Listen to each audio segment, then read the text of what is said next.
पुरी सदर मुख्य चिकित्सालय प्रसूतिंकर मृत्यु को नहीं उत्तेजना चिकित्सा अवहेलू मृत्यु होइथिबा अभियोग होईछि। मृतक हेउछन्ति पुरी सदर शासन दामोदरपुर गाँवर गंगाधर परिडांकर झियो रोजालिन परिडा। गत 10 तारिख में एक संतान जन्म देवा परे हॉस्पिटल रे मातृ और शिशु जत्न विभाग रे से चिकित्साधीन थिले हेले हठात तांकर मृत्यु होईछि। मृत्युर सठिक कारण न जणाइबा जाए मृतदेह नेबे नाही बोली परिवार लोके कहिसंते। डाक्तरंकर तुरंत चिकित्सार अभाव जोगु झियर मृत्यु घटिछि बोली परिवार पक्षरु अभियोग होईछि।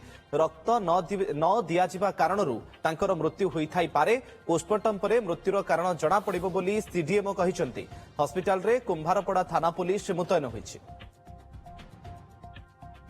जो प्रसूति आज मृत्यु हो जाए माने अनफर्चुनेटली गोटे घटना हो जाए से प्रसूति पूर्वर गोटे बंचिला पिला अच्छे 3टी खंडे आवर्सन हो जाए पंचम पिला तेणु शनिवार दिन पेट पानी कम थिला बोलिकी आमर सार मैंने ऑपरेशन करते माँ भल थिला। शनिवार दिन ऑपरेशन पर माँ एसडीयू रे आमर ऑब्जर्वेशन रही काली भल होला पर वार्ड को ट्रांसफर होइतला। जहाँ आमर जहाँ खबर नहीं माँ टी वार्ड रे बसीथिला बेले बेड ऊपर बसीथिला बेले हठात तार तले से बेड ऊपर पड़ीगला। पड़ीकरी मोस्ट प्रोबेबली हार्ट अटैक सकाशे तार डेथ हो जाइए। आम डिटेल इन्वेस्टिगेशन करूँ। इन्वेस्टिगेशन कर प्रकृत कारणटा कौन आम खोजी बाहर। अधिक सूचना पाई पुरी आम चीफ रिपोर्टर मधुसूदन मिश्र आम सहित जोड़ी होती। मधुसूदन केमिति प्रसूतिंकर मृत्यु है पोस्टमार्टम करागला कि नहीं परिवार लोके कौन कहते हॉस्पिटल कर्तृपक्ष प्रतिक्रिया कौन?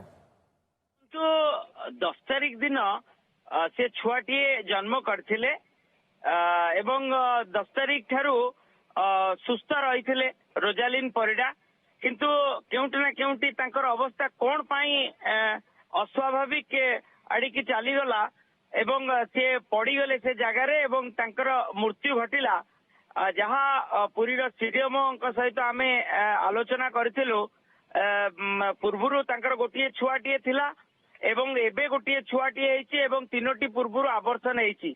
एते कम बयस रे एभली गोटे स्थिति उपजिची गोटे पटे एवं तांकर जो हिमोग्लोबिन हार बहुत कम थिला एवं केउटी ना केउटी ब्लड रा आवश्यकता रहितला एवं डाक्टर तांकु मध्य कहितला जे केतेबेले जे ब्लड रा आवश्यकता रही पारे किंतु सेमानक अभियोग जदि ब्लड रा आवश्यकता रहितला काहे कि तांको आवश्यक मुताबक तांको शरीर रे ब्लड दिया गला नाही केउटी ना केउटी हिमोग्लोबिन काहे कि कमिला एवं जेतेबेले से पूरा पूरी सकाळ मध्य से भल थिले वार्तालाप करथुले समस्त परिवार स्वजन मानक सहित किंतु कौन हैला से पड़गले एवं तांकर मृत्यु घटिला एवं तांकु मध्य तुरंत जो भली भावे चिकित्सा दबा कथा से भली भावे चिकित्सा दिया जाई पारिला नाही जहा फल तांकर मृत्यु घटिला जोटी कि तांको परिवार स्वजन एवं तांको पिता गंगाधर परिडा अभियोग करुचंती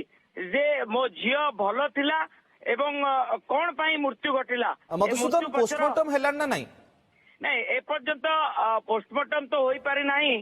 प्रथम तो बुझासुझा आदि कार्य करा जाउची एभली एक स्थिति रे रहिची केउटी ना केउटी परिवार स्वजन मानक सहित आलोचना करा जाउची कारण पुरी रो सीडीएमओ तांको सहित पूरा पूरी वार्तालाप करुतले जे कौन जोगु एभली मृत्यु वरण कले मृत्युर प्रकृत कारण कौन केमिति संपृक्त प्रसूतिंकर मृत्यु होला पोस्टमार्टम रिपोर्ट आसिबा परे स्पष्ट होइजिबो। बहुत बहुत धन्यवाद मधुसूदन आपनकर सूचना पाई।